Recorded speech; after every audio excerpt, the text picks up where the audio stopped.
Hello everyone, welcome back to Leo's food lab. അപ്പോൾ ഇന്ന് ഒരു സ്പെഷ്യൽ ചീരത്തോരനാണ്.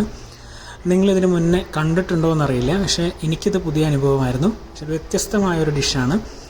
അപ്പോൾ നമുക്കതിൻ്റെ മെയിൻ ഇൻഗ്രീഡിയൻസ് എല്ലാം കാണാം. അപ്പോൾ തുടർന്ന് നിങ്ങൾ വളരെ ഒരു 3-4 ഇൻഗ്രീഡിയൻസ് മെയിനായിട്ട് ഇതിലുള്ളൂ. അപ്പോൾ നിങ്ങൾ ഇതിൻ്റെ പ്രിപ്പറേഷൻ വളരെ സിമ്പിളാണ്, പെട്ടെന്ന് തീരും. അതുകൊണ്ട് ഫാസ്റ്റായിട്ട് അത് നോക്കുക. ഓക്കെ, അപ്പോൾ നമുക്ക് കാണാം. ആദ്യം ചീര നന്നായി കുത്തിയരിഞ്ഞത്, ഡെസിക്കേറ്റഡ് കോക്കനട്ട് നമ്മുടെ തേങ്ങ ചിരകിയത്, അതുപോലെ വൈറ്റ് റൈസ് പച്ചരിയില്ലേ കുറച്ചെടുക്കുക, അതുപോലെ സവോള അത് എല്ലാം നല്ല ഫൈൻ ചോപ്പ് ചെയ്തിട്ട് എടുക്കുക. എന്നിട്ടതിന് ശേഷം നമ്മൾ എണ്ണ ചൂടാക്കുക. ഞാനിവിടെ കോക്കനട്ട് ഓയിലാണ് യൂസ് ചെയ്തിരിക്കുന്നത്. അതിലേക്ക് നമ്മുടെ ഈ റൈസ് ഇട്ട് ലൈറ്റ് ബ്രൗൺ ആവുന്നത് വരെ ഒന്ന് ജസ്റ്റ് ഫ്രൈ ചെയ്ത് കൊടുക്കുക. ഈ ഫ്രൈ ചെയ്ത് കൊടുത്തതിന് ശേഷം നമ്മളത് മാറ്റി വെച്ചതിന് ശേഷം വീണ്ടും നമ്മൾ ഈ ഓണിയൻസ് ഇടുക, നന്നായി സോട്ട് ചെയ്യുക. ലൈറ്റ് ബ്രൗൺ ആവുന്നത് വരെ സോട്ട് ചെയ്തുകൊണ്ടിരിക്കുക. എന്നിട്ട് അതും മാറ്റുക.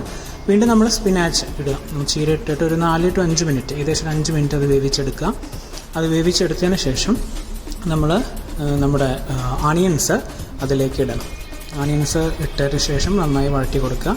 ഒരു മഞ്ഞൾപ്പൊടി 1/4 ടീസ്പൂണ്, അതുപോലെ ഉപ്പ് ആവശ്യത്തിന് ഇട്ടിട്ട് ചില്ലി ഫ്ലേക്സ് ഇടുക. നമ്മുടെ ചതച്ച മുളക് ഇട്ടിട്ട് നന്നായി സോട്ട് ചെയ്ത് കൊടുക്കുക.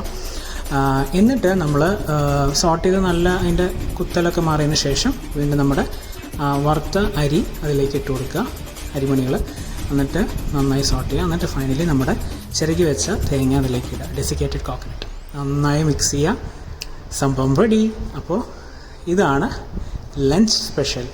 നല്ലൊരു ഉച്ചയൂണിന് ഈ ഒരു തോരൻ അതിഗംഭീരമാണ്. അതുകൊണ്ട് നിങ്ങളെല്ലാവരും ട്രൈ ചെയ്യണം. ലിയോസ് ഫുഡ് ലാബിലേക്ക് സബ്സ്ക്രൈബ് ചെയ്യാത്തവർ മറക്കാതെ സബ്സ്ക്രൈബ് ചെയ്യുക. തൊട്ടടുത്തുള്ള ബെല്ലൈക്കണും കൂടി ഒന്ന് എനേബിൾ ചെയ്യുക.